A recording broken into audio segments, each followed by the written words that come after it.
rakyat itu pasti soal bagaimana ngasih diskon tarif listrik. 2 bulan loh. Iya. Senang juga kan kita, terutama yang kilometernya nggak canggih-canggih amat seperti Bung Noel yang Pak Wamen gitu loh, Oke. yang sudah semlohoy-semlohoy sekarang. Itu senang terus terang, tapi sekali lagi survei opini publik itu kan sifatnya dinamis. Jadi setelah 3 bulan Prabowo Subianto jadi presiden, janji-janji politik itu kalau tidak terrealisasi atau sesuatu yang sudah terrealisasi itu tidak sesuai dengan harapan, Iya. bisa buruk dan bisa terjun bebas. Misalnya listriknya tidak lagi ada diskon, pasti persepsinya buruk. Betul. Atau misalnya tahun depan ketika biaya haji kemudian naik kembali ke hitohnya mahal, itu akan buruk. Itulah yang saya kira survei opini publik itu jangan memang dijadikan sebagai dewa, bahwa dia adalah ukuran segala-galanya. Yang bisa dipetik adalah dia adalah potret mutakhir dan terkini dari mana pendapat-pendapat publik. Dan secara metodologi, survei opini publik itu dianggap representatif dan bisa diklaim bahwa dianggap mewakili keseluruhan pendapat masyarakat secara umum. Itu nggak bisa dibantah, ini mazhab dalam ilmu politik. Kalau Anda mau bantah bikin jurusan ilmu politik tandingan. Tapi bahwa survei opini publik itu juga bukan tanpa kritik ada. Karena misalnya seringkali survei-survei yang dilakukan secara terbuka, pertanyaannya tertutup, Bapak Ibu apakah Anda puas dengan Jokowi dan Gibran? Jadi pilihannya cuma 2, puas dan tidak. Tidak misalnya ditanya secara beruntun, apa yang kemudian membuat Anda itu puas, apa yang kemudian membuat Anda tidak puas. Kan itu yang tidak terpotret dalam survei, udah. Kalau di background satu-satu tentu pertanyaan surveinya panjang dan membutuhkan logistik yang juga panjang. Jadi pertanyaan di survei itu seringkali kenapa tertutup, ya karena memang pertanyaannya terbatas. Itu pertama ya. Nah yang kedua, argumen yang sifatnya kualitatif. Ini yang kemudian saya coba untuk breakdown. Jadi ketika muncul persepsi publik, survei-survei yang muncul 80% yang percaya terhadap Prabowo dan Gibran, itu banyak yang protes. Kenapa?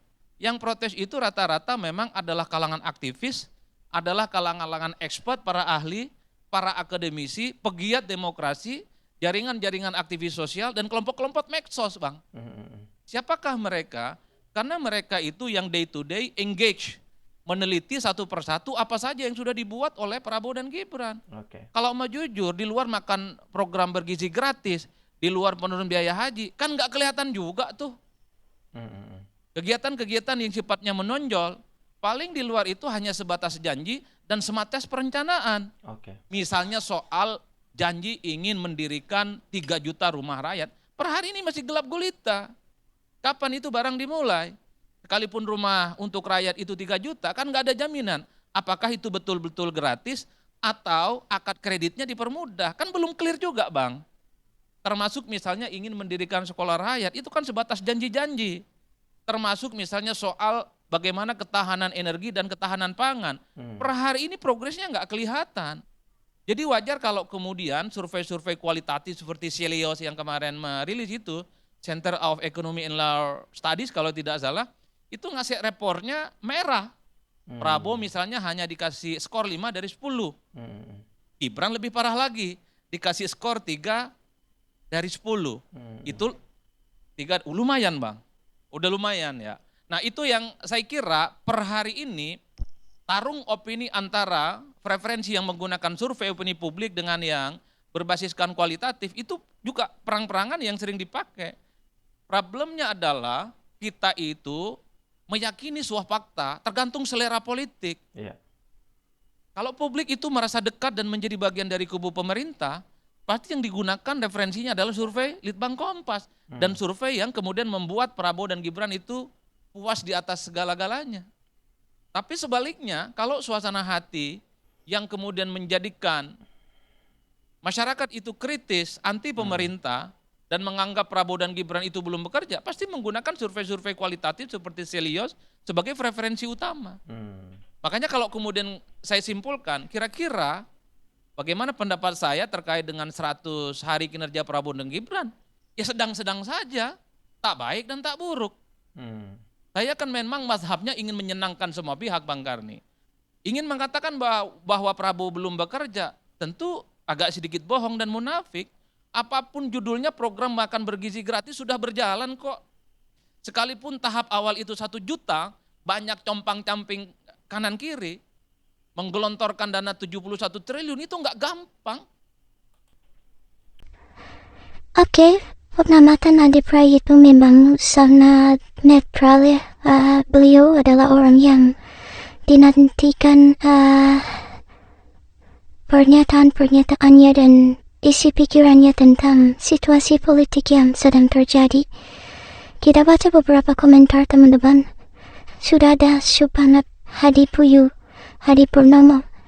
Adi Prayitno adalah pengamat politik yang independen. Jadi, statementnya yang logis dan sesuai dengan kondisi dan keadaan yang sebenarnya. Mantap, Bung Adi Prayitno.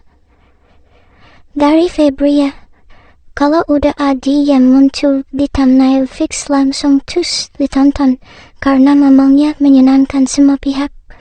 Kemudian dari Abdus, sungguh bagus penalarannya Mas Api. Adi Prayitno ini benar-benar pengamat politik bagus dan netral. Kemudian dari Muhammad, saya paling senang lihat dan dengar penjelasan Bang Adi Prayitno, cerdas dan kritis. Favoritku. Dari Delta, ketika abang ini ngomong, gak satu pun yang diinterupsi atau mencelat, semua terdiam karena pemaparannya sangat cerdas. Saya suka. Adi Prayitno, mantap.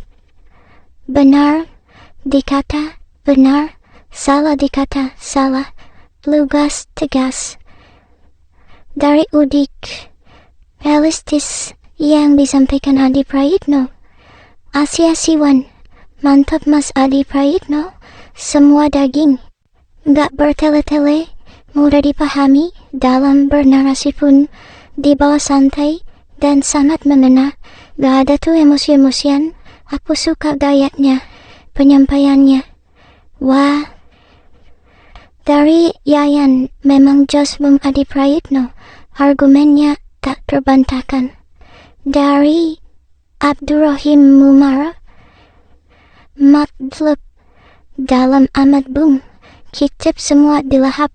Bung Adi Prayitno logis dan fakta real yang diucapkannya.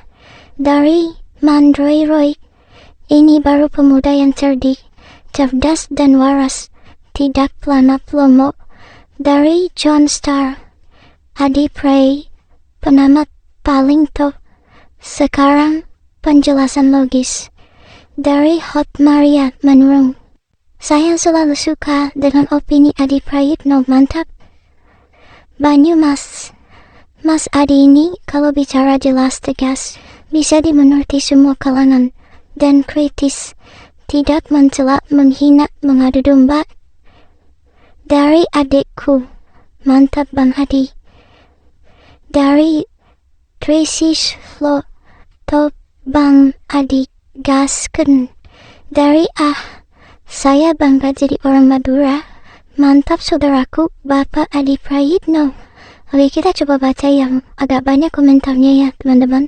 Dari Sustarno, semoga Mas Adi Prayitno semakin hari semakin tajam ulasannya. Ini memberikan pendidikan politik yang luar biasa kalau netral, enak didengar, dan dalam. Cerdas sekali Bang Adi, saya yang awam politik juga. Mereka punya kepentingan masing-masing. Mereka bukan ingin memajukan bangsa dan negara, bukan ingin mensejahterakan rakyat. Betul sekali apa yang dikatakan Mas Adi Prayitno. Hasil survei itu tergantung yang berkepentingan. Rakyat kecil saja semakin susah akibat dikenakan PPN 12%. Katanya hanya untuk baru mewah. Oke, tapi fakta masyarakat kecil, gas, melon saja ikut naik. Oh, saya biasa beli gas 3 kilo, 22.000. Sekarang jadi 24.000. Belum benar-benar, belum barang-barang yang lain. Oke, dari Asyuta dan keluarga Mulyono dengan bangganya bilang tidak perlu suka baca buku untuk jadi presiden. 2 periode kuncinya cuma 1, yaitu upgrade muka Anda jadi muka tembok. Oh, gitu ya.